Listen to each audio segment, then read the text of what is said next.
Welcome to the Mostly Pod Out at Night. Mostly, I'm Graveyard, joined by my co-host Salem. Hello.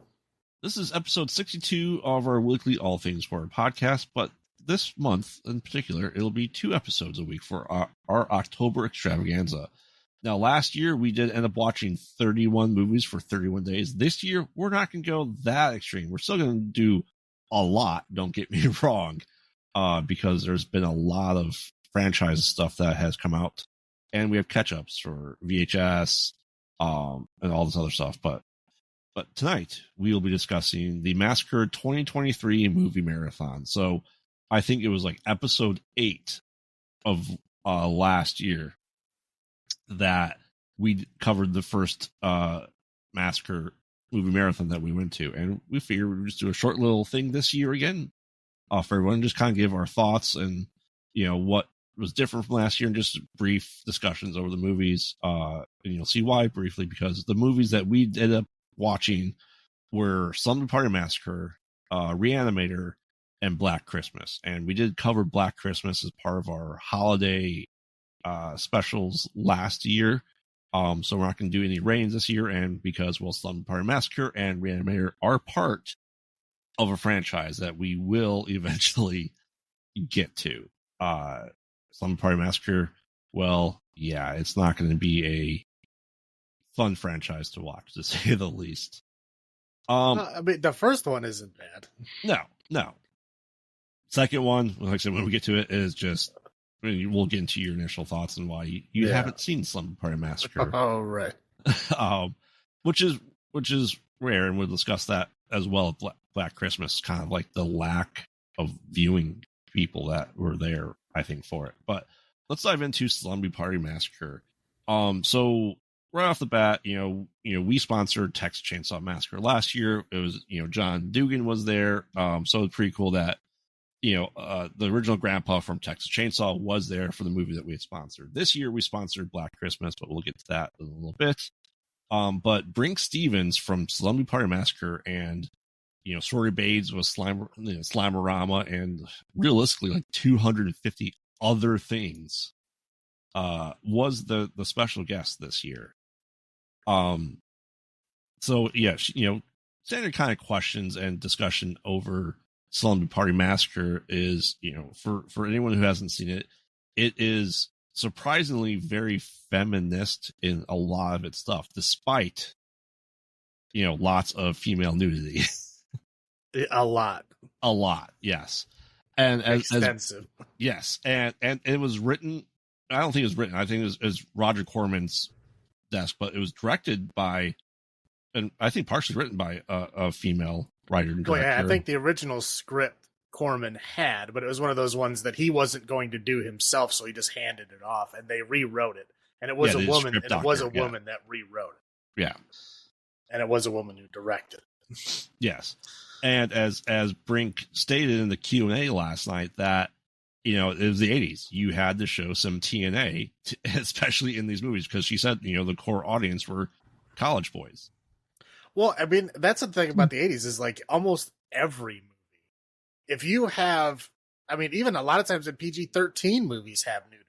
Oh, Airplane from the 70s was PG and had nudity. Right. Well, I mean, that's a rarity. But I'm just saying, like, PG-13 regularly had rarity, and like rated R was like standard. There was always at least one nudity scene everywhere.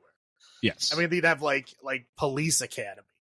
Yes. You know, there would be like a random nudity. I get it. It was just the way it was in the 80s. That was like a selling point of coming to see a movie because, you know, I mean, the video home market was coming out at that time, right? And it was a reason for you to, it was a reason for you to watch it at home, and a reason for you to go to the theater and watch it. It was, you know, because porn was not as hard, not as easy to come by back then as it was now. So they just put a little bit in like mainstream stuff, so people get their fix. Yeah, and you know, with the driller killer, you know, in this, you know, the drill was a euphemism for his, you know, obviously penis, and killing girls, and you know, he's a little crazy, but he was killing men with it too. Oh yes. But as Brink pointed out, you know, that she had to do it, and it was very, very apparent during the movie, like, because it's like, oh, here's, you know, 20 girls in the shower. let's slowly pan over. Oh, turn around, show your boobs for the camera, turn back around, then pan down to the ass, and then up and then back down to the next one, and over and over and over. Yeah. Which is, like I said, it's weird, especially because it being written directed by female, as Brink pointed out, they knew this is what they had to do. And I thought it was interesting because she was talking about this, came out in 81, that this was kind of before the video nasties and the straight to VHS, as we have discussed before, that this was kind of like one of the last films of the 80s to be filmed on film versus, video cassette. Yeah, I believe she said it was, I think, one of the only movies that she filmed on actual film. Yeah.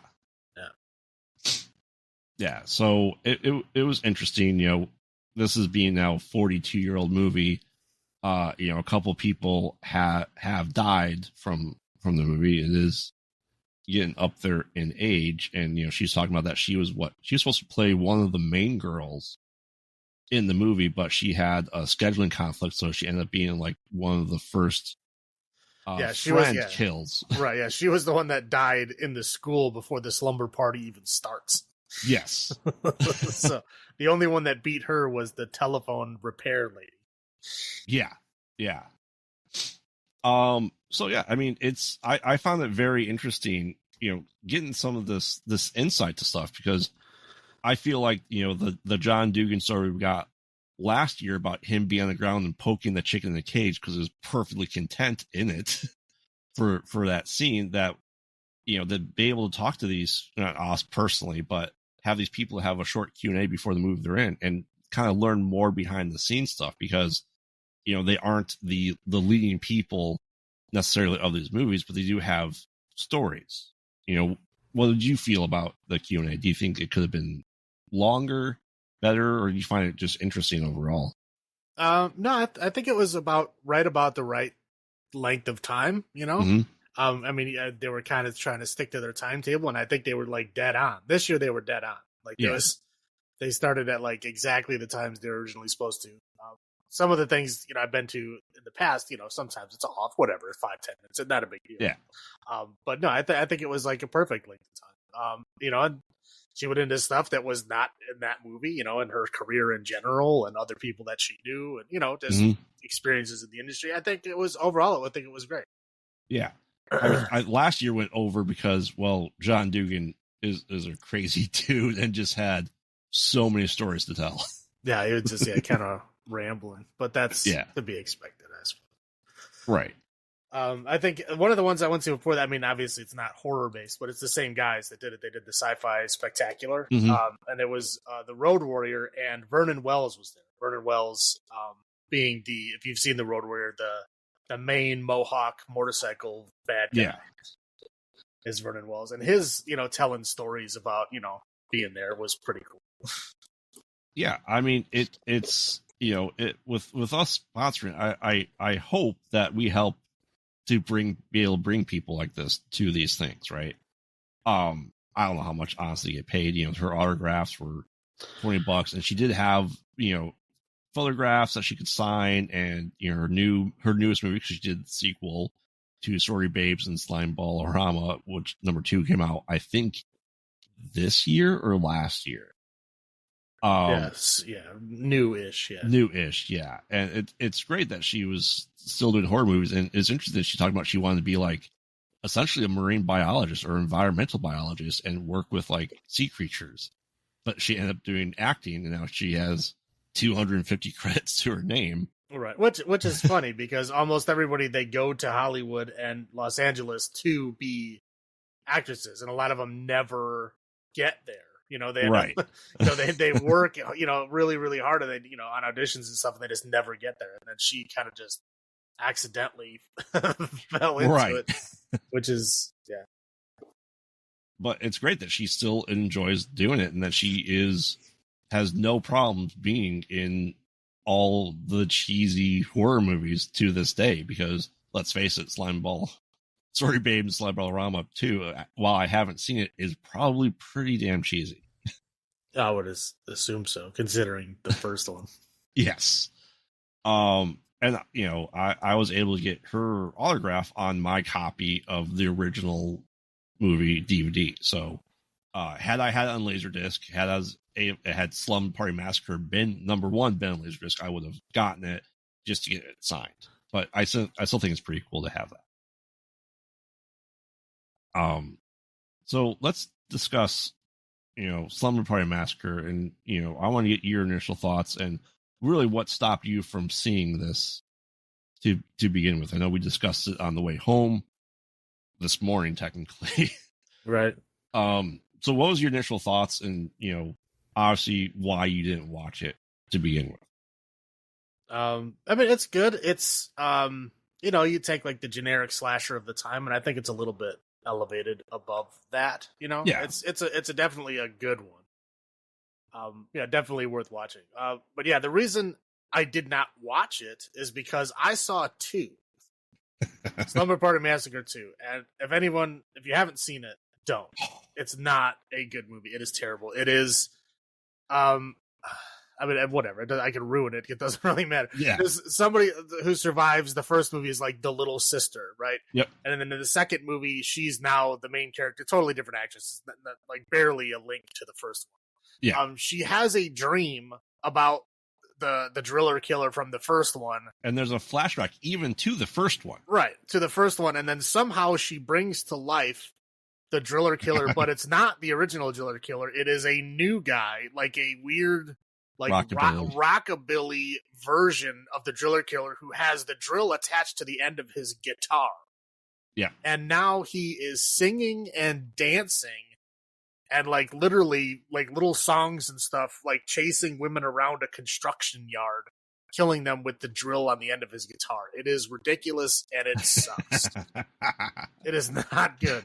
It was one of those movies that, I was flipping around the channels at night and it was just on. I'm like, what is this? What is happening? I had to watch it. It's like a car crash. It's like, yes, I can't turn it off. I'm like, what is this? And it was so bad that I'm like, you know what? I don't think I need to watch the first one. I don't think I need to watch any more of this. I'm pretty much done. I've seen all I need to see about Slumber Party Massacre. That's it. That and I don't know, sometimes you get corrupted sectors of your brain and you just can't remember things, or certain things get like mixed together. Right. Well, at least this franchise and Sleepaway Camp, for whatever reason, in my mind, are like the same. I could never. Whenever I think of one, I always think of the other.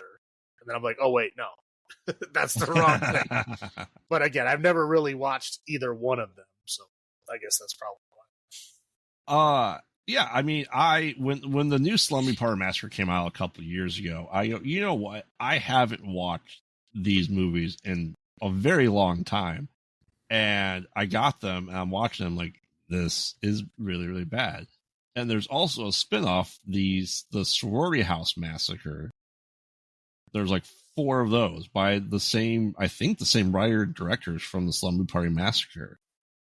And those are, I would say, arguably worse than the Slumber Party Massacre franchise. Well, usually they get worse as they go along. But I mean, the drop in quality from 1 to 2 is enough to tell me I don't need to watch any of the rest of it. Well, I feel like what happened with 2 was like all of a sudden, like music and rock and roll was prevalent in like the VHS tapes of the 80s, right? You had like Rock and Roll Massacre, a lot of stuff that dealt with rock music and killing. And they're just like, hey, I don't know if it's supposed to be like a parody of that crap at that point in time, or if they're really serious and try to make like a serious movie with. Okay, that's fine if you do that, but how about don't make it 2? Right. Don't make it a sequel to an existing movie and then make it completely different. That like you're defeating the reason for making it a sequel. The sequel is supposed to be either adding on to or keeping with the theme of the original, right? That's supposed to be what the point is. And it just didn't. No. At all. No, we will get to those at some point in time. I don't know. It's kind of low on my list. Yeah, like very low on my list. I think like Sleepaway Camp's going to happen sooner, especially for the summer. I'm hoping that we do that. Kind of a summer of horror, if you will. Yeah, of but yeah, all of those are in like a big bucket of I really don't give a shit. That's why I have a hard time differentiating them because I've never really watched any of them because I don't care. Like that, there's nothing really there that's going to sell me. I mean, yeah, we'll watch it. Oh yeah. Just saying, in my past, there's no reason I would have ever went out of my way to watch those. Nothing interesting. Yeah, I mean, they are like if you start naming franchises, I think Slumber Party Massacre and Sleepaway Camp are very close to the bottom of most people franchises that a lot of people I don't feel know exist. Like I feel like everyone knows the twist of Sleepaway Camp, but no one's really watched Sleepaway Camp. Yeah, I mean, I know I don't think I've ever watched it all the way through for sure. Yeah, I've seen parts of it. Again, wasn't a thing that I really cared about. Yeah, they came before number 5 came out. They came out with the 4th set, and I do happen to have them on DVD. The wife actually thoroughly enjoys the Sleepaway Camp series because it's so cheesy and stupid. Yeah, then I'll probably not like it. No, you're not gonna like them. I can guarantee that one right now. But we're going to go a little bit into the audience, or I want to call it participation, but reactions. And, like this seems to be like everyone seemed to know Slumber Party Massacre. Wouldn't you agree? It felt like everyone knew. Well, enough people knew. Sure. Yeah. But it was just interesting. I had the two guys sitting next to me. I don't think it's not like a guy who brought his friend who has never seen any of these movies, and I heard them discussing. It's like I've never seen this. Like this is awful. Well, if you think Slumber Party Massacre is awful, I would hate for him to get further into the horror genre because it gets worse. Oh, absolutely. Like I said, this is an elevated, good version of the cheesy slasher of that time. Yeah. And it gets worse from here, dude. Don't step any further. No, like I said, it was something that I'm not mad to have seen it. Like I said, I'm glad we sponsored Black Christmas. Of all the movies, my second choice would have been Reanimator. Right. But definitely not Slumber Party Massacre. For sure, yeah. No, like I said, it has its place. It fits right in with like what would have been like the straight to cassette era of the 80s. Well, yeah, it's the precursor to. Yes. Yeah, so I mean, obviously, but yeah, you were surprised that it was better than number 2. Obviously, I don't think anything in the franchise is worse than number 2 in the Slumber Party Massacre franchise. Again, that was all I ever needed to see. I was like, I'm done. No more. Yeah, and yeah, the creepiness of what was there. It's a little weird at times. But no, like I said, we'll get into ratings when we get to that franchise. Yeah, do you want to discuss? Move on to Reanimator then. Or sure. Any other discussion points on Slumber Party Massacre? No, that's it. Okay. Yeah, no, Reanimator. I mean, I guess the interesting thing there would be when he's like, okay, everybody, raise your hand, people who haven't seen this before. And I would say over half the theater raised their hand. It was a lot. And how many people do you think are in that theater? 200? No, not that. Well, I mean, I don't think it's that many, but it's probably not that far off. Probably 100 and something. Like 100, maybe like 175 or something like that, like the maximum occupancy. But yeah. Something like that. But yeah, I was very surprised. Oh, okay. I'm very surprised at people coming to this event. Yes. Right? Like, you'd imagine people coming to this event have seen all of the, like, quote unquote, like, mainstream movies. And I would say Reanimator is pretty, if you're into the horror genre, you've seen Reanimator. Like, it's one of the movies that people sell all the time. Like, yes. I see people wearing the shirts all the time. Oh, yeah. You know what I mean? Like, it's a popular movie in the franchise. Like, if you're talking Slumber Party Massacre, it's a pretty overall generic. Like, I wouldn't be that surprised if you haven't seen it because, there's a lot of similar movies. But, like, Reanimator is, unique, and it's the kind of movie you have to watch to understand. Oh, absolutely. And it's, Right. we discussed it, briefly when we talked about H.P. Lovecraft. It is an H.P. Lovecraft story, and essentially his take on Frankenstein. Yeah, right. His darker take on reanimation. Just again, I'm sure it sounded like the guy had more to his speech, right? Oh, yes. The guy who introed, I'm sorry, I don't remember his name. He said he was from RogerEbert.com, I think. Well, He's we had Barry, the overly sugared guy. Yeah, the House of Movie Monsters guy, right? Right. Yeah, he introed it, and they sponsored a monster cereal thing. Yeah. We left before that happened, but they did it last year too. Yeah, well, I mean, we'll discuss that a little bit. We left when it was happening.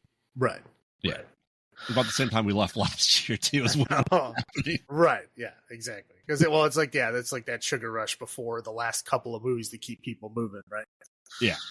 So he was up there, and then he had a guy actually come up to intro the movie. And he just talked about whatever the critical thing and him going to see it as a kid and stuff. And again, he asked how many people here have seen the movie. And so many people raised their hands that I think he cut off his speech early because he was kind of shocked. He's like, I'm not gonna, anything. Yeah, he's like, I'm not going to say anything else because this is something you really need to see for yourself. And it's very true. Yeah, if you've never seen it, yeah, I get it. I was just very shocked. This crowd, that many people had not seen. Oh, absolutely. I feel like a lot of people would be in our boat of cheesy horror fandom, especially for this lineup of movies. Well, me technically would have been in that group, but I did not know I was in that. We discussed briefly before, is I thought I had seen Reanimator for years, right? But I had actually seen From Beyond, which was made almost at the same time as Reanimator with the same people. And literally same crew and production and director and actors. It's literally the same exact people. And it's an H.P. Lovecraft story. Yes. And it's Jeffrey Combs is the main character. Yep. And it's got to do with blood and guts and weird, stuff like that. I just assumed that was Reanimator. And it wasn't. It was From Beyond. So I technically had not seen Reanimator, but I was not aware of it. Yeah. But I mean, as the guy pointed out, we even saw, the From Beyond trailer before, Reanimator, because it's the same guy. And I thought that was cool that we were watching the trailer for as well. And, but the crowd reaction, a lot of people were, rooting and laughing and applauding at a lot of points in this movie. You know what I mean? And to me, that's the reaction you would have from people that are veterans of Reanimator.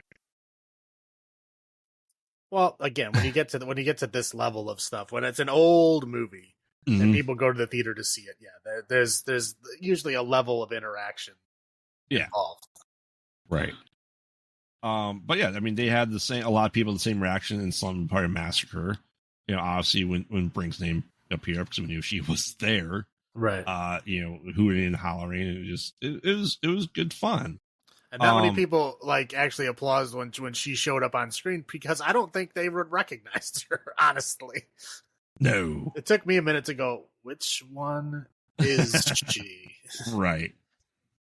Yeah, I knew she was a smaller role, and I knew she wasn't one of the main girls. I'd forgotten that she was what. I mean, I figured it out, but it was after she was on screen for a few minutes, and at that point, it's not oh yeah, I'm not gonna clap at 2 minutes because people are like, the fuck is this guy doing? Yeah.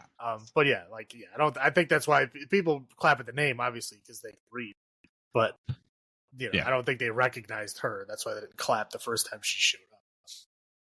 Yeah, and Reanimator. Yeah, Reanimator is really a classic, and I'm excited to do the franchise. I know they've been in talks with number 4 forever. They were gonna do I knew there's gonna be Reanimator, where he took over the president, and then Bush got elected. Like, oh, it's already happened. Never mind. I think it was like Reanimator in the White House or something. I don't know. But no, I mean, it was nice, seeing these movies, especially on the big screen, and getting the opportunity to do this. I think Reanimator did really, really well on the big screen.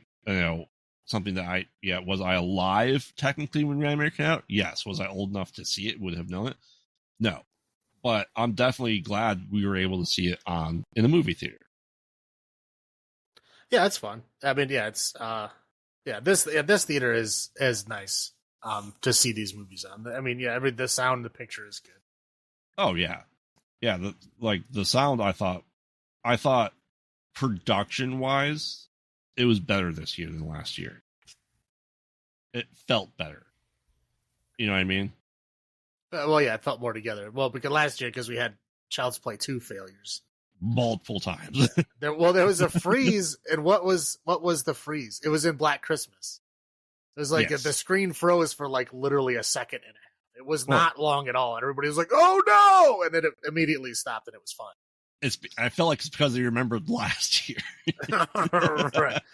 Because Child's Play 2, it froze, and then like, oh, we have to go back 3 chapters of the DVD. Right? Yeah, it froze up, and then they had to rewind, and then they played it again. How many times did they? I think they did it 3 times. Yeah. And then they just realized it's not going to happen. Yep.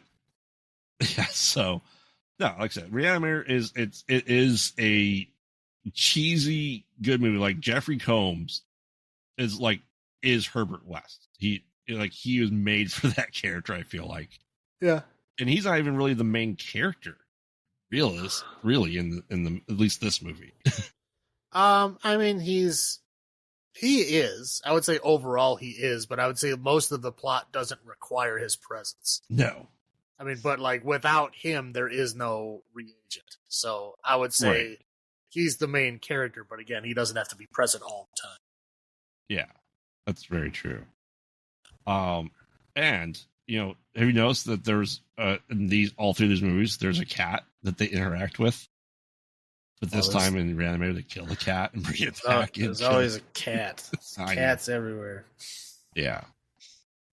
So, like I said, I'm very glad I saw this in theaters. It's just an old movie that deserves it. And, yeah, it's probably arguably the most known movie that was at the franchise, at the marathon yesterday. Of all of them. Like, if you say... Party Massacre, people are like, nah, I don't know what that is. Black Christmas, I don't know what that is. Critters, probably not. Nosferatu, maybe. But then you go Reanimator, it's like, yeah. I'd say if you're in the horror genre, you've heard the names. You may not have watched them, but you've heard the names. Yeah. Again, I wasn't that heavy into horror, and I've heard all the well, I'm not gonna say all of them, but I've heard most of the franchise names. There's a lot of them I've never watched because I have no interest in watching them. But I've at least heard the names. Right. Yeah, I know. There's a handful of franchises that we will get to that I know you haven't watched. Oh yeah, there's quite a few. Yeah, but I've heard of them. Right. And there's ones that I haven't seen all of, and we get to Texas Chainsaw. That's one I haven't seen all of them in. See, I've seen all of them. So, all right. Well, let's discuss Black Christmas. I know for anyone listening, go back and listen to our full-on lengthy discussion on the movie, the highs and lows and everything like that. And, so this year I had some courage and went up and introduced myself and what we do to the crowd. And it was nerve-wracking. As the guy said, he's like, you can't see shit up there. Like, I felt like I was just talking to the light. Well, yeah, you're supposed to be that way.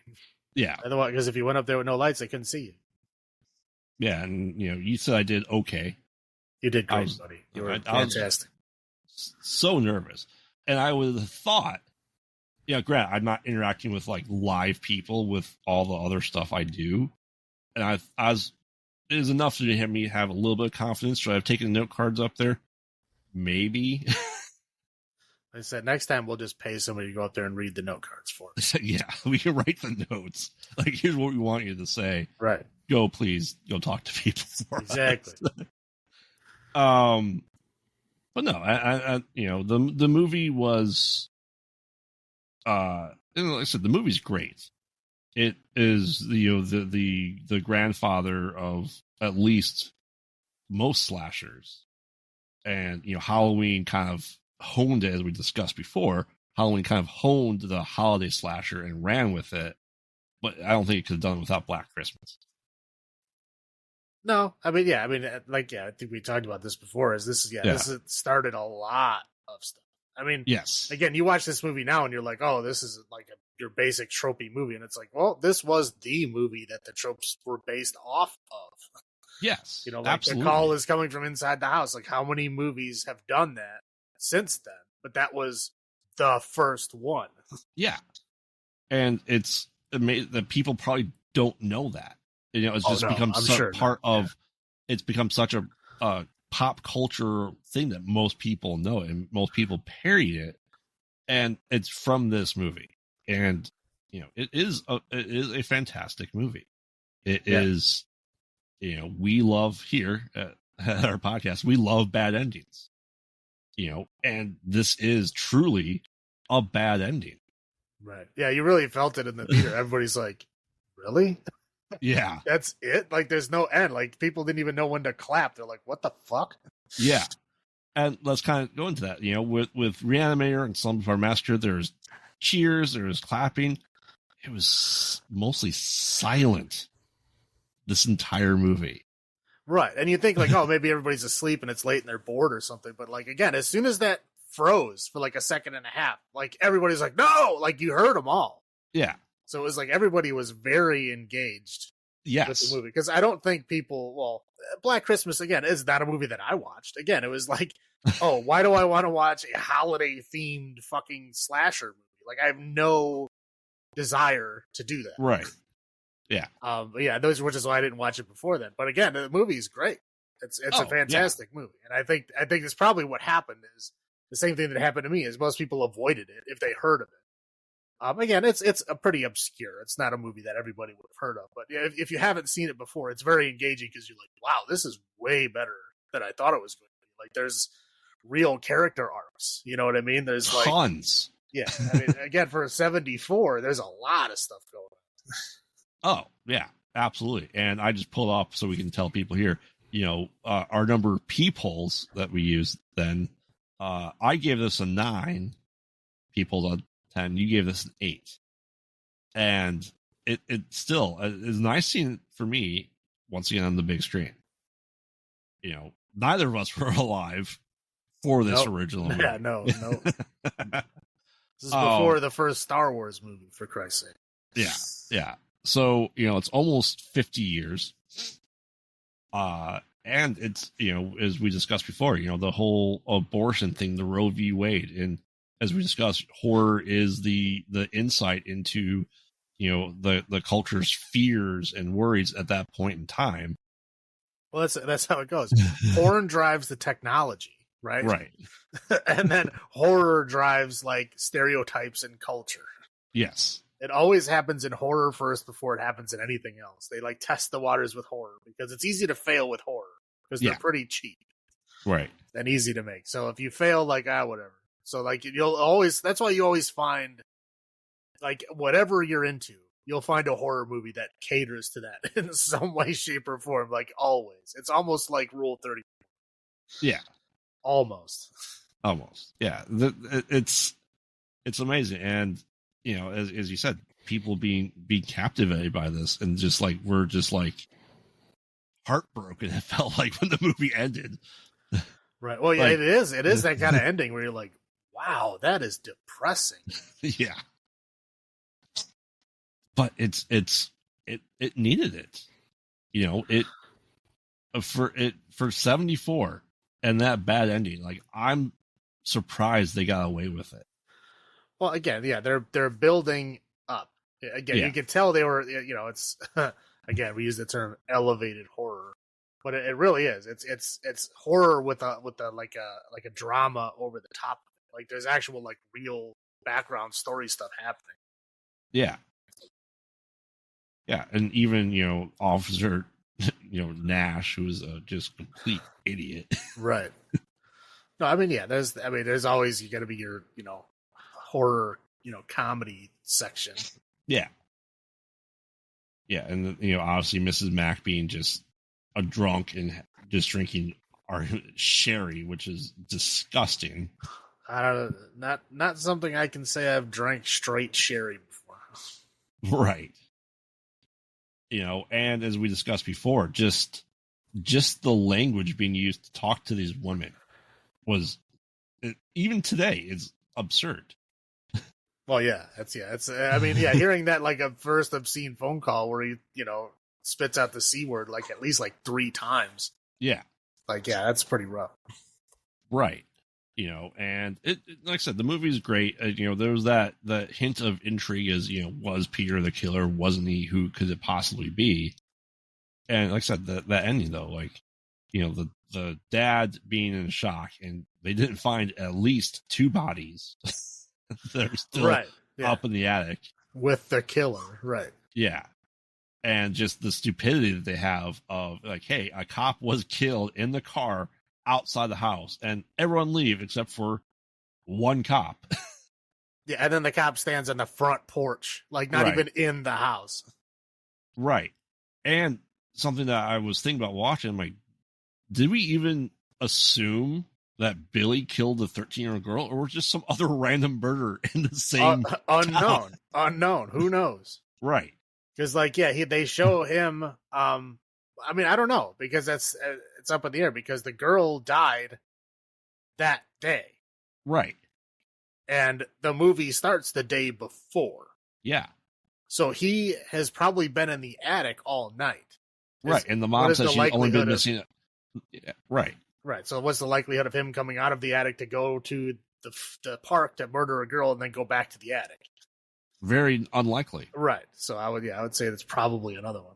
So some other random murder that happened. Right. In that, we discussed the tropes, the carolers, right? That's really, the carolers are really like the only like Christmassy thing in this movie. Yeah. Other than that, there's Christmas decorations, but it's not really like mentioned or talked about in any way. Right. Well, other than the Santa Claus. Yeah. That swears at children. Yeah, and Margot Kidder just giving kids booze and getting them drunk. Right. But I mean, yeah, like that's the only like thing. But that is not even like a major thing. It was just something that they were doing and why they weren't in the house. Right. And then the caroling thing is the only really like Christmassy thing happening. Other than that, it's pretty separated from Christmas. Yeah, and I like that, like, Officer Nash is so blunt. He's just like telling everyone, yeah, a girl's murdered. Like, we're busy. Sorry, someone was murdered. Right. Good job, Officer Nash. Right, and obviously the hot phone tracing 3 scenes that we. Yeah. Click, click, click, click, click, click, click, click, click. Yeah. All right, so let's go. Move on to a little bit about the vendors. As once again, lack of laser discs. Yeah. Although, you know what? There was a lot of VHS there. There was a lot of VHS there. I think VHS is really big in the horror realm. It's been gaining popularity. I think just because of the whole video being the kind of home for horror during the 80s, and the 80s being the whole, the kind of mecca for all these goofy horror movies that existed. Oh yeah. I mean, there, as we discussed before, there are so many movies that went straight to VHS in the 80s that have yet to ever be released even on DVD. Yeah. And it's just amazing to that. I'd love to collect. There's some that they were on VHS and then they made the big jump to Laserdisc and then they never released the DVD ever. Yeah. That's one of my favorite movies, Hardware. Was on VHS. It came out on Laserdisc and then completely skipped DVD. Yeah. Never released on DVD at all. And then eventually it released on Blu-ray. But we're talking years later. Right. And it's just, like I said, I briefly looked at the vendors. We didn't do walk-arounds this year because it really wasn't that interesting vendor-wise, unfortunately. Well, there's also more people there this year. There was a lot more people. Yeah, so it was, I didn't really want to elbow muscle my way in there. Yeah. There was a lot of things that looked interesting that I would want to go in and touch and play with, but there's a lot of people there. Yes. Again, I'm not great with a lot of people around me, so I was like, that nothing's cool enough where I need to get in my hands in there. Right. I admired from afar, but there's a lot of cool looking stuff. Yeah. And we didn't bring anything last year. I brought shirts. Yeah, I brought some shirts, and I think didn't you brought something else? Did you bring like koozies or something? No, I got koozies for a con earlier this year. I think I just did the shirts. I sent obviously last time I stood in front and handed them out, but I didn't say anything. But this year we did posters. We did themed posters. They're relatively cheap to get, and just made them event posters with our QR code on them. And they're for the event, so we didn't charge anything. Posters were for sale there, but it's still nice to do. Hopefully, some people took them. I hope. But other than that, he also made postcards with our QR code there. Horror Dad's production as well, and just a couple other friends from other stuff that I do, and stuff that I want to bring as hopefully we go to some horror conventions in 2024. Just kind of help spread our word of what we do. But I took those back. And then we could discuss the sugar cereal, that line, those group of people we had to get through when we left were all for the cereal. Oh yeah, I was pretty sure of that. And like that, I understand that's something they do, and it's cool that they do it. It's all the Boo Berries and all the Halloween cereals, and people are seemingly going insane for it. Well, okay, it's free food. One, right? People go crazy for any kind of free food. It doesn't matter what it is. Especially if it's like themed after like what you're doing, people get very excited. Yeah. So yeah, it's free fucking food themed after the thing that you're there for. Yeah, it's a thing. It's an event. Yeah, and as you said, getting the sugar because it was about midnight. Well, yeah, it was like 11-ish, like 11:15. Yeah, and they still had another 2.5, 3 hours there. Right. Yeah, there's 2 more movies. Right. So, but yeah, I mean that's cool. I don't think it's something I'd want to do ever. Hand it out. Oh no, no. I'll pay people to do that. Right. Let's go into so that's kind of the vendors there. But let's go into the trailers. They had a trailer contest. I don't think they had that last year. They did. Did they? I don't think it was a trailer contest. I think it was a short film contest last year. Yeah, because I think there were more short films last year. Yeah, well, I think there was. I think there was some earlier in the day. Maybe because when we first came in, they were playing that short film that Brink Stevens was in. That she brought with her. Yeah, right. I think it was The Night Jane Went Insane. I think was the name of it. Yeah. So I think there was some earlier in the day. I don't know if there's a competition about it, but there's some earlier in the day. Yeah, but usually they have something like that. Right. And this is supposed to be 1950s trailers. How did you feel? Like, someone is typing or leaving a comment, right? Definitely not 50s era stuff. Well, again, it was shot in the style of it. Well, that's how you give people like a research paper on a subject, right? They're not necessarily going to write it exactly the way you imagined it. Right. They're going to take that theme that you give them or that they pick, and they're going to go in a different, interesting direction. That's what they did. So it was like someone's typing a comment, but in 50s style, right? Yes. Again, they're interpreting the because it's literally probably just said 50s trailer competition, right?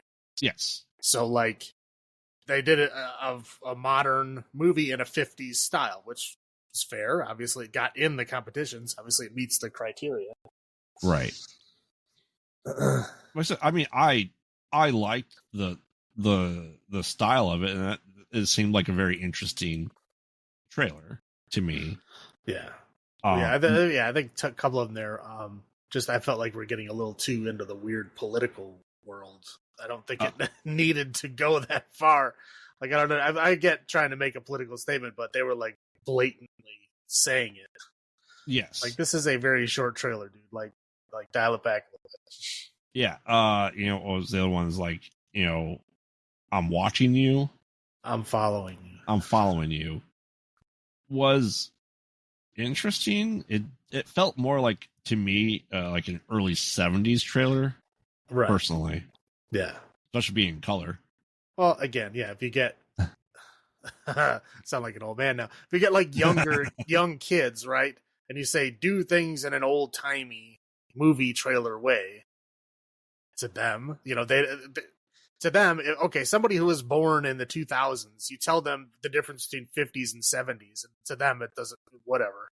Yeah. Right? It doesn't, you don't see that difference because you weren't as close to it as we were. Right. So like me, I know the difference because, when I was younger, I watched this stuff and I knew the difference then. Right. But like to them, it's like they're jumping in when there's so much history already. It's hard for them to differentiate. So yeah, no doubts that's probably what happened. Yeah. I mean, that one didn't, like, if that was a movie, I don't think I would have watched it as a movie. Well, I don't think it could have been a movie. There was no like plot other than literally a person following another person. All modes of transportation. Yeah, that's it. Then they had Honor Thy Father. Right. And again, this is the second one that was like very weirdly political, and I'm like, what is going on? Like the bad guy's name was QAnon. It's like, dude, okay, I get it. Yeah, it's like I get it. I understand, but you don't need to put it like directly in the movie. Like you're just trying to upset people. Yeah. There are ways to do things without, being blatant about it. Right. But the one that won, I was in Teenage Lobster Monster. Yeah. I think, yes, would people call it woke? Absolutely. But was it a 50s trailer? And was it the creature feature? Well, okay. Absolutely. Here's the thing. Was it really woke? No. But not at all. It was the one that followed the 50s trailer the closest. They did absolutely the best job. The only thing that was quote unquote woke about it is that instead of a teenage guy and girl couple, it was two guys. Yes. That's it. That's the only, they did not do anything woke-ish in it other than just being men. That was it. Yes. So I wouldn't call it woke. I would call it, if you're on a certain, political spectrum, yeah, you probably would. But really, it's not. It's just, gay guys. That's it. Yeah. Doesn't matter. But I think they also followed the rules best, and I thought they did the best, too. They deserved it. Oh, yeah. It really felt like, because, I was a Teenage Lobster Monster. Obviously, it was, a play on words that happened in the 50s, and it was sort of turning into a creature or to an animal, which was very common in the 50s and 60s for sci-fi movies in particular, right? Mm-hmm. So, I mean, yes, it absolutely was the best, feeling. It felt like the 50s, and it looked like the 50s, and it was the creature feature of the 50s. I feel like they did the most homework on it. Well, yeah, they're the ones who listened to the project and made it according to, I think what they were looking. Yeah. Definitely the longest trailer. I don't know. I thought it was quite long. I felt. Yeah. It felt long. I think it felt long because it was unwelcome after a while. It wore out its welcome, and I was just like, okay, we can be done with this. Just like someone's typing a comment. Again, it was too long. Yeah. Like that would have been funny as like TikTok right? Like Right. that Oh, length. yeah. And like it was like an extra minute, 2 minutes or something on it that didn't need to be there. Right. So no, like I said, yeah, we agree that the one, I was in Teenage Lobster Monster. For us, I feel like a lot of people, hopefully as well, that's why they voted for it, was because it felt the most. Yeah, no, again, they listened to the project. They listened to the assignment, and they performed exactly what they're supposed to do. Like, and I can see that being the movie. I can absolutely see that being the movie. Yeah. No, and again, it was, the interesting, the modern twist on it is just that it's, obviously a movie with two men in a romantic lead would never happen in the 50s, and that's the interesting modern twist. Yeah. So yeah, like I said, it was interesting. I had reached out to the people that I knew to see if they wanted to do it, but they weren't going to have time.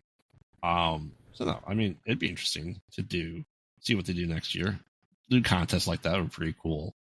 And I think their prize was a mystery box, I believe.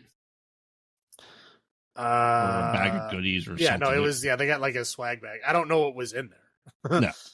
I don't know what the prize actually was, but yeah, they got something interesting. Yeah.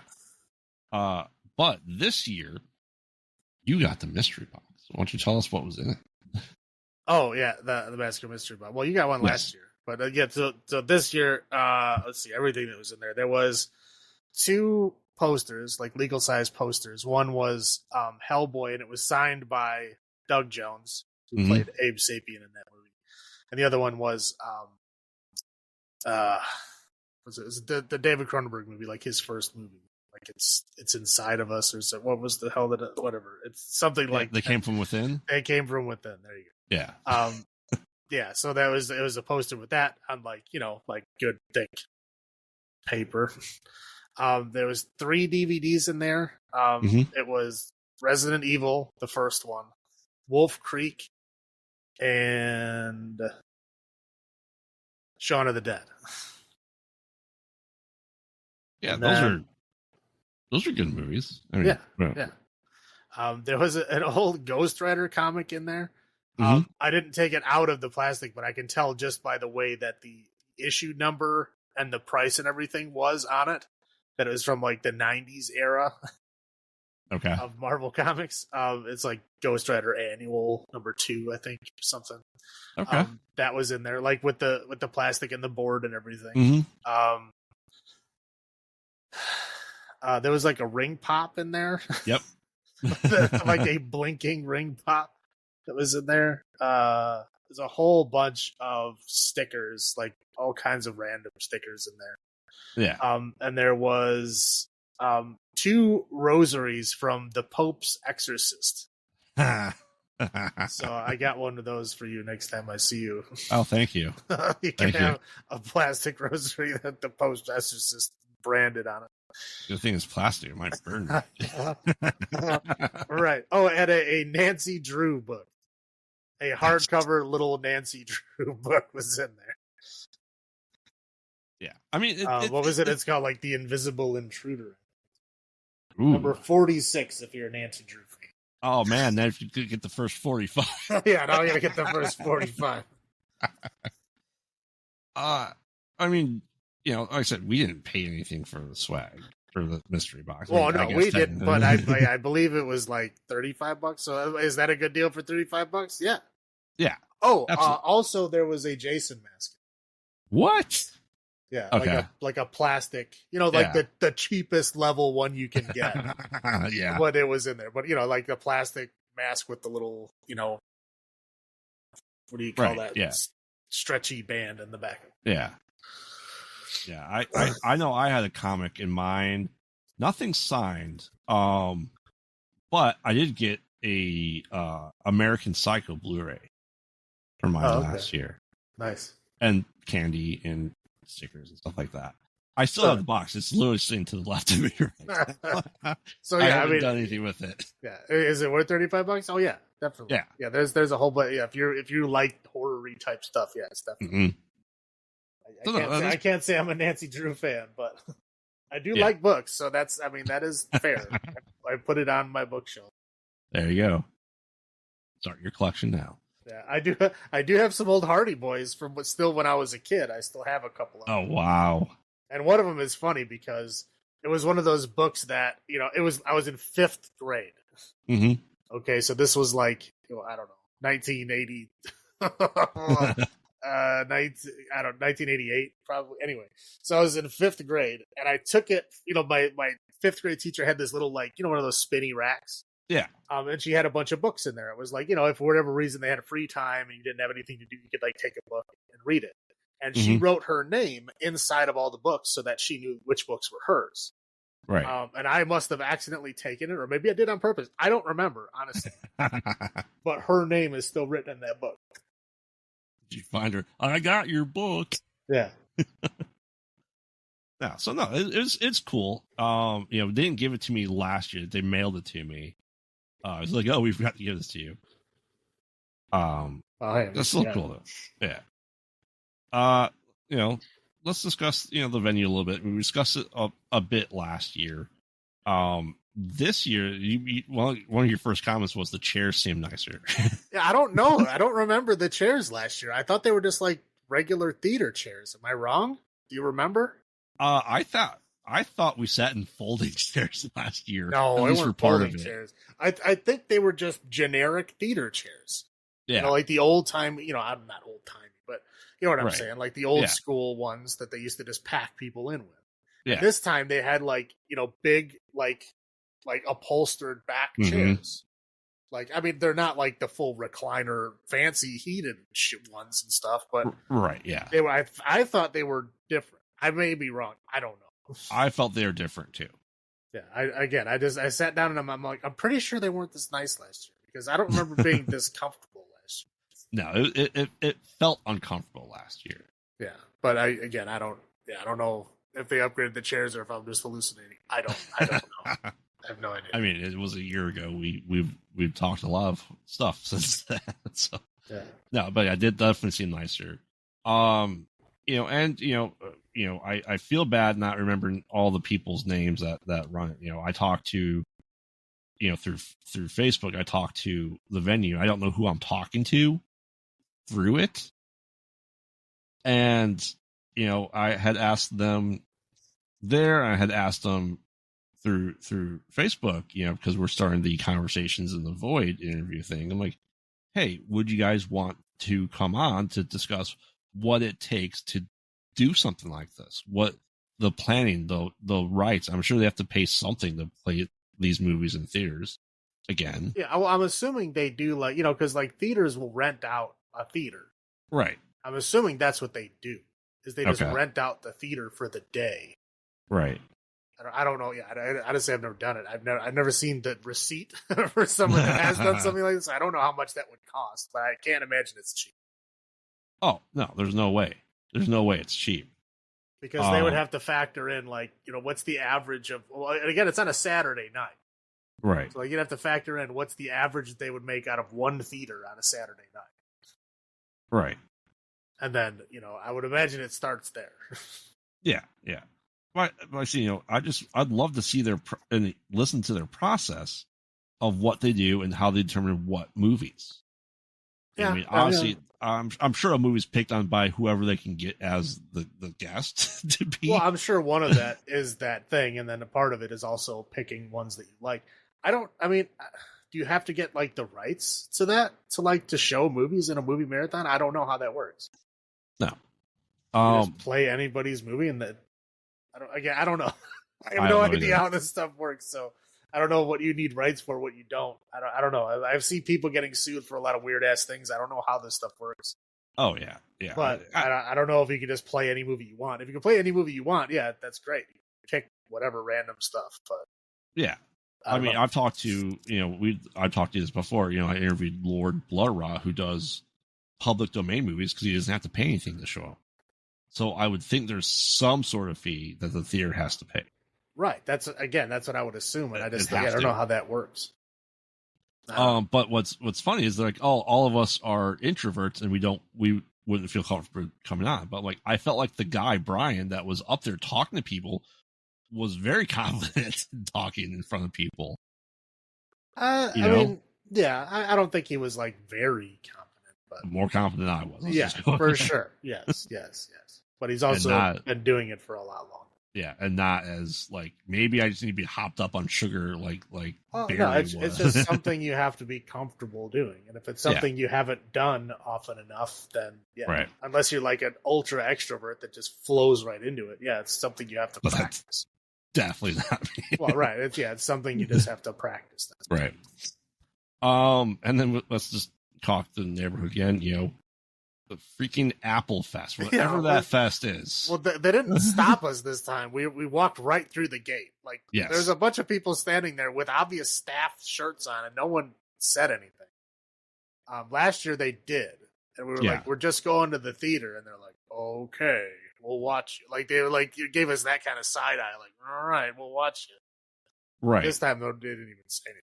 Well, I noticed this time the sign said like donations are welcome. Right. So maybe it was a paid thing last year. I don't know. I don't know. I have no idea how that worked. But the parking was abysmal again. Well, yeah. I mean, it's supposed to be like a neighborhood fest, right? So it's like everybody in the neighborhood goes there. So we're obviously not from the neighborhood. So it's gonna suck for us to park. I think we did good overall. Wasn't that bad. I mean, we parked I think only like a street over from where we parked last time. Right. Yeah. I mean, I believe it was just around the corner from where we parked. But it was what, a 5-minute walk. It's nothing. Yeah. Yeah. But I remember last year that we had to figure out how to get through the vendor booths and tents just to get to the theater door. Like this time I felt like there's less people at the Apple Fest. I felt like we were packed in like sardines when we walked through the crowd last year. It's possible. I don't know. I don't know what's going on. The weather was nice, not like it was raining or anything, so I don't know what the big difference was. Right. And then obviously anyone who lives in this area, Chicagoland driving, and people are just idiots. Well, the problem is that when you live in the city and you drive in heavy traffic like that every day, you get desensitized to it. Right. And so as time goes on, you just start cutting people off and doing whatever you have to do, because again, sometimes you have to cut people off because they won't let you in. So after you desensitize yourself to that enough times, then you just do it to everyone all the time because it's easy for you now. You don't think about it. Right. So it's just a survival technique, I believe, for living in the city and after dealing with that every day. You just get desensitized to it, and you just have to do crappy things all the time. And don't get me wrong, there are the asshole speed demon people. That's not an adaptation. That's just you being an asshole. Oh, people are like, flying, weaving in and out of cars and stuff like that. I mean, one of my biggest pet peeves, I'll give myself away here, is if anyone that I'm ever talking to, okay, and I know you've heard people say this before, but if anyone that I'm talking to ever says, oh, how far away is it? Oh, it's about an hour. You're like, not the way I drive. You are an asshole. And I hate you. If you ever say that with real meaning, I don't like you. Because everyone I've ever met that talks like that is a complete asshole. And those are the people that are on the highway weaving in and out of fucking traffic, going 90 miles an hour. Cutting people off, drifting over 4 lanes and driving on the shoulder and shit, just because they want to go as fast as possible. Those are always those people that are like, it'll only be 30 minutes the way I drive.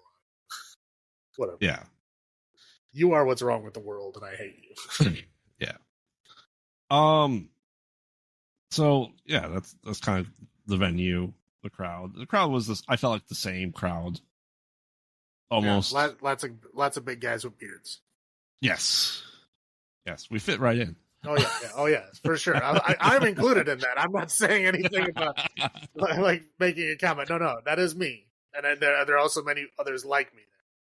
Yeah, but there are some awesome looking shirts people are wearing. Oh yeah, this is the event to show it off, man. Because if you go to this event, you have to be like a horror fan. People don't go to an event like this if you don't like horror. Right. It's just, it would be pointless for you to go there if you're not a horror person. Yeah, and I legit want to find that Evil Dead shirt. Oh, the sweet button up one that guy had? Yeah. It was nice. It was a nice shirt. That was nice. I wore our podcast hands in the air, shirt. nice shirt, buddy. I don't know who you are or what your name is, but you had a cool Evil Dead shirt on. I liked it. Yeah, I mean, I wore our podcast shirt, obviously. I wore Man Meets Metal and Machine shirt because Nice. it's super cool. So, like I said, the crowd was great. It was, I'm always concerned about like cons and stuff like that because we know the fandom sometimes, and sometimes they're not good. They can be too much sometimes, for sure. But no, I think it was just a great thing, and I felt like the crowd was smoother. Like getting through was smoother, even though I felt like there's more tables and vendors there. Well, like, again, I didn't feel like we were stuck. Yeah, well, last year I believe was the first time it was at this. Well, no, I don't. I think that's wrong. It's the first time I went to it at that theater, but I don't believe it's the first time they were at that. Yeah. Now that again, as I say it, I was thinking back, and I'm like, no, I'm pretty sure there's at least one or two other events that I did. Right. But I think they're hitting their stride. How about that? They're hitting their stride at this. Yeah. Yeah. I think they're definitely got it. So I'm excited. I want to do it again next year. How about you? Yeah, I'm on board. Yeah. And I'm gonna start talking to the guys. I want to get. They have what? This upcoming weekend they have the double drive-in feature way down in Indiana. Well, yeah, okay. Yeah, we're both in Indiana, and it's still like 5 hours away. Yes. And we're already in the state, so yeah, it's very far away. Right, and if you were able to, if we were able to, I would do it. Oh, for sure. I mean, but the thing is, it's like, okay, it's a movie marathon, right? It's like what, 5 or 6 movies, right, a day? It's Yeah. 2 days, but like you can't start the movie until it's dark because it's driving. Yep. So like the movie starts at like 7 p.m. right at the earliest. So like, okay, if you're watching 5 movies and they start at 7, you're up all night. Oh, And you can't drive 5 hours home at like 5 o'clock in the morning, right? No. So you're stuck there. And if you want to do that 2 nights in a row, you're stuck there for at least 3 days. Oh yeah, yeah. I believe Liana Quigley was going to be there, which would have been cool to meet too. Yeah. But, again, is that something I would like to do? Sure, but I got a dog and I live alone, so I can't really leave him here. He can't really handle himself, right. For 3 days. Yeah. I'd love to bring him with me, but he doesn't like people. So. Yeah. I just think it'd be cool to do it again. As we discussed on the drive home, and they mentioned that this year was, if you're interested in doing stuff like that, we could help pay out the movies. And I think we discussed it on the first episode last year too, was what we'd want to do. Your answers Videodrome, right?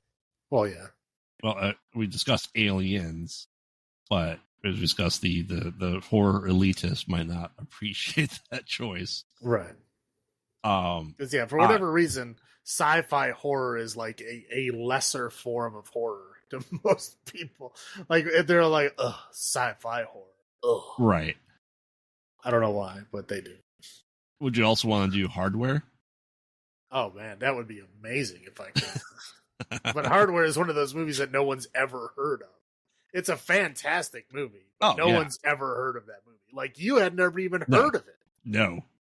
At all. I had to make you watch it. I was like, this movie is amazing, and no one knows it exists. Right. Yeah, and that's the thing. Like Videodrome would be perfect for it. It is a video nasty, and it's about video nasties. Right. Well, it's also one of those movies that like you can explain it, but until you see it, you have no clue what's going. Like what? Like you try to explain it to somebody, like, what do you mean? Guns that cause cancer. Yeah, that's attached. And he pulls the gun out of his own stomach. Right. And it then becomes a part of his body. Like what are you talking about? And he was programmed to do this by a videotape that was inserted into the hole in his body. Right. That was planted there by a TV signal. Like, what are you talking about? Oh yeah, and Hardware. It's post-apocalyptic cyberpunk body horror. Right. It's all over the place, and it is fantastic. Yeah. Oh yeah. But I mean, but there's again, I mean, okay, there's not huge names in it, but like, who's the biggest actor in it? I believe is. God, I get my Dermots are mixed up. I have a problem with Dermots. Okay, it's Dylan McDermott and Dermot Mulrooney. I have a problem with differentiating the two of them. I believe this one is Dylan McDermott. Yes, yes. The Dylan McDermott is the biggest actor in this movie. But there's also like an appearance by Iggy Pop. Yep. There's an appearance by Lemmy from Motorhead. I mean, it's like there's like bigger, and they do cameo roles. Like they usually only do cameo roles in bigger movies. And like this movie was not a big movie at all, and they were both in it. Yeah. There's also Fields of the Nephilim. If you've ever heard of that band, probably unless you're goth, you probably never heard of it. But fantastic band. The lead singer from that is in it. He does a cameo. Yep. I mean, there's a lot. There's a lot to this movie. And we'll get there. I believe we're getting there soonish. Oh, November. We absolutely November, are. I believe we're getting there. But yeah. So if you're playing along at home, we'll get to hardware in like a month and a half. Yes, in the Salem's Retribution month. Yes. Because let's face it, I portray him sometimes. But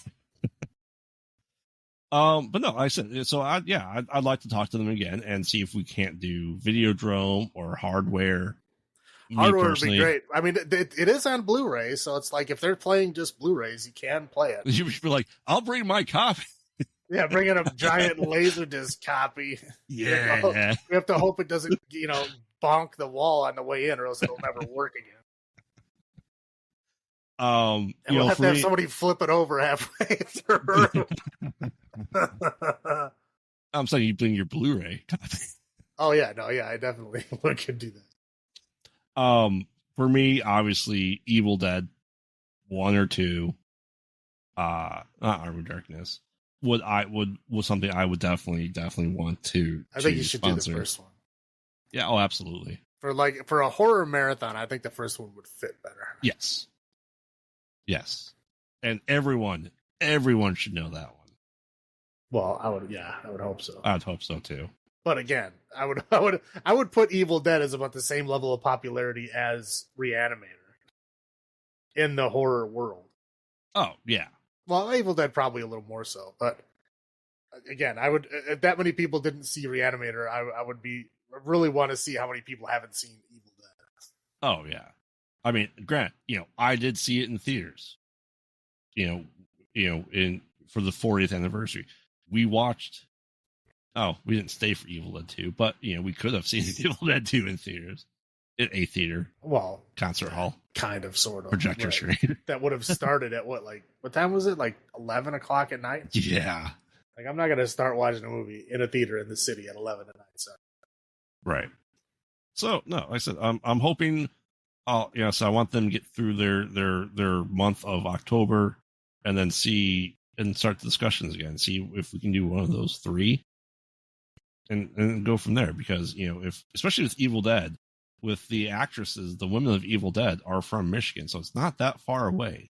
They probably could get them. Well, let's see. Start making magic happen.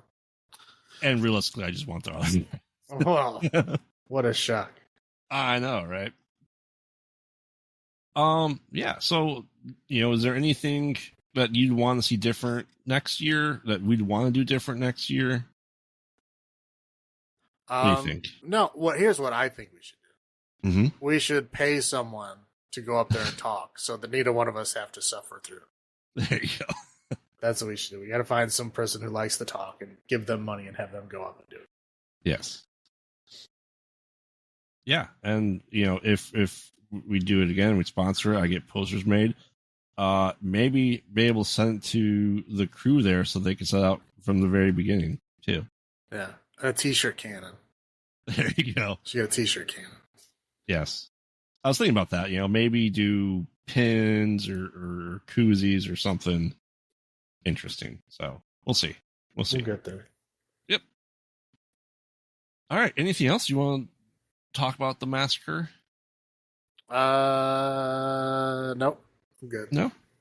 Okay. Now, we said this last time, but for reals this time, it's time to play a game. be prepared to shed some blood and bone. Join us as we join Billy the Puppet on his tricycle and endure the torture porn and try us off our feet with the answer to the PG-13 American horror that was the mid to late 90s, early 2000s. That's right. We are going to the Saw franchise because it's time, because Saw X, at time recording, came out 2 days ago. So we have 10 movies to watch in 2 weeks for the Saw franchise. And let's hope that Saw never goes to space. Hey, there's not necessarily a death sentence of goes to space. The Hellraiser in space wasn't that bad. Well, most of these franchises are for sure, it is usually the worst one. But yeah, I think they could do a good Saw. Is the puppet's name really Billy the Puppet? Yeah. Seriously? Mm-hmm. Okay, well, whatever. It's absolutely stupid. There is, and I will say this now, so you know, there is a post-credit scene we do go to see Saw X. So yeah, I'm excited. I know you haven't finished or seen all the Saw franchise. You just don't remember which one you stopped at. I don't remember what I stopped at. I honestly don't. I know for a fact I've seen up to 4. Mm-hmm. I'm not sure what I've seen after that. I'm pretty sure the next one that I was going to see that I didn't see was the 3D one, which I think is 6. It is 6, yes. So I think I've seen 5, but I'm not 100%. If you saw Julia Benz, you saw number 5. I don't remember. It was years ago. Yes. So yeah, I'm kind of excited. Like I said, the franchise got dull for me pretty quick, but we'll get into that over the next couple episodes. But yeah, remember, we watch bad movies, so you don't have to. And this has been Graveyard saying, have you checked on the children? And Salem saying, long live the new flesh. Good night.